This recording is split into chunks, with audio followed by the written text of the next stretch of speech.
hey, it's Baron Dodger and Crystal the scapegoat. And we're in the middle of bumfuck nowhere. We've just come for a big drive, and the person who was at the campsite said no dogs allowed, and ordered us away. And as he ordered us away, he said, you dirty pedophile. It's so funny because, clearly there's no child victims. Let's be honest and be really blunt. This is the result of silencing of a whistleblower who have called out corruption for the purposes of democracy and humanity everywhere. But the humanity that I'm supporting has forsaken me for the false accusations, I believe, of pedophilia and of rape. I've now got evidence that a girl I lost my virginity to, the police breakup, was paid to fabricate a report and has sustained a lifelong persecution from police. And I've never been able to report a crime to police, and that's despite them making me a missing person 5 times, hospitalising me 10 times, and when Bill Shorten weaponised them to cause my exile, he got them to locate, detain and arrest me, and then set up a situation with the Magistrates Court and Legal Aid and Free Living Australia and the magistrate to wait until such a time as I could be judged, for all the evil that I've done or whatever. They're threatening to kill him and he was killing me. And the thing is, Bill's weaponised the police in order to excommunicate me from Victoria into New South Wales. I've been up here for a year and I've lived entrapped to the NDIS, and they've obstructed legal aid. They've denied my marriage settlement, my work cover, my health insurance, my business insurance. They've destroyed my possessions, they've destroyed my health, and they've actively participated in weaponising an existing vulnerability and persecuted me almost to death on numerous occasions. But I remain resilient because I don't have an allegiance to the government, not the government that murdered me and then covered it up with impunity and forced me to sleep in my car as an excommunicated refugee seeking asylum within the democracy of my own citizenship. I don't have an allegiance to them at all. This is beautiful out here, and I have an allegiance to God, and God is very close to me. Her name's Crystal. That's her in the back, and she's an amazing kind of being. And it's just so absurd, the level of corruption, the institutional complicity, and that there is a black budget to guarantee my silencing. I've got evidence of being targeted, of being surveilled, harassed.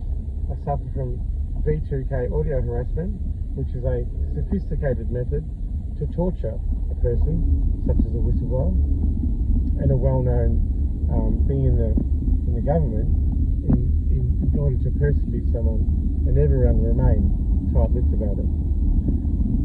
There is not a person left in my life. Every lawyer, every politician, every public official, my family and friends, and all of the media are sworn to secrecy on this.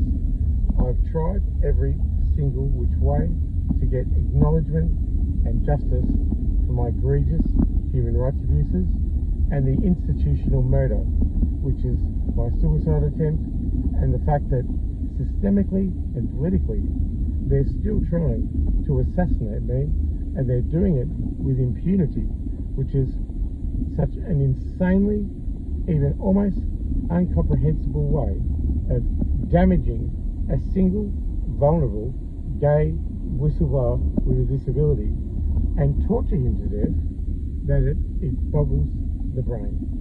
Now, I've also confirmed that Bill Shorten has orchestrated a hit on my life, courtesy of the Australian government, and that it was Hood, a person masquerading as an NDIS provider, flying up from Melbourne to Sydney to intercept me, was the person who was going to be responsible for the killing. They were to entrap me in poverty, and they told me that I should keep my head down, that they could save me from government oppression, and that the government had killed some of their people. Hence, they're criminals. I checked their qualifications, and they're not NDIS providers at all. They gave a false place with which that they said they were from, which was a organisation that wasn't an NDIS company. They were de-legitimised at APRA. And this is all very full on because I had to escape that house where I was entrapped after signing a lease under coercion of being in a hospital, and I had to leave there because I believed I was going to be killed. And I begged an NDIS provider, Ben his name was, to help me, and he told authorities, and he confirmed to me that he'd been given a agreement with which to silence everything he said, and he told me that he thought I was paranoid, but I was right. 2 assassins have been caught, and also that I narrowly missed being murdered by the Australian government.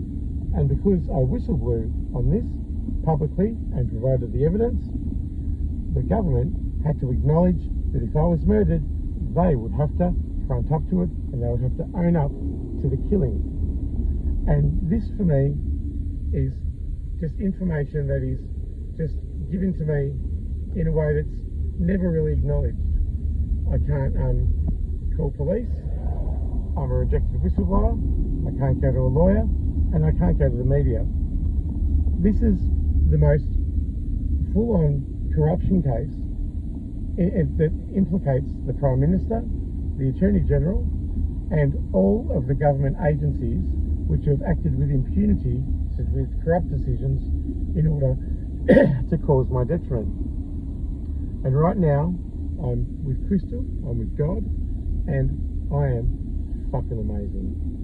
I'm confident there are no child victims of pedophilia for me, because I'm not a pedophile, and I'm confident there's no rape victims. It was consensual sex with the goalposts moved afterwards, paid by someone in order to stitch me up as a gay hate crime. And this gay hate crime has gone on for the most part of my life. I have been going from place to place. I haven't got a single place to be. I'm an earthling. I'm of the earth. But there's not a place on the earth that I belong or will welcome me. And that's just something to behold. The level and orchestration of how full on this is seems to me to be a biblical forsaking, and it requires a biblical and a cosmic and spiritual answer. And so I'm cruising along on God's earth as one of God's children, and I'm seeking a place to be. If anyone can help me, currently I have no food, I have no medicine, I have no home, I have no legal rights, I have been obstructed in every single way humanly possible. I've been judged in the fire of fucking something for something that's never been tested in a court, and I can prove with evidence that the authorities are actively pursuing in stitching me up and destroying my character and manipulating not even half-truths in order to silence me as a whistleblower. My name's Baron Dodger, and I changed my name to Baron Dodger because I was dodging the Baron. I was financially strapped years ago, as I am now. And even though I may not have money, I have truth, and I have authenticity, and I have courage, and I'm resilient, and I'm never, ever not wealthy in the soul. So I'd like you all to look at this video, take it on its merits, and for someone such as a person like me, who's contributed so much to Australian society in the realms of art, mental health, of advocating for marginalised people from all over the country, whether it be black, white, young, old, disabled, coloured, straight, gay, whatever. Those people are my people, and I embody the Christ consciousness in that, and the first will be last and the last will be first, or I aspire to it. So that is my spiel. That's 10 minutes of a speech which should really rattle those in Canberra and rattle anyone with a sense of what is right, what is dignified, what is humane, who oppose torture, who oppose corruption, and who believe in the light of the Lord, and also that God has a plan for you. My story is not over, but if it is, this video is in the public domain and I'll be venerated forevermore in the AI. What more can I say? My name is Baron Dodger, and I'm a truth speaker and a truth seeker. And alive or dead, I will win. Bye.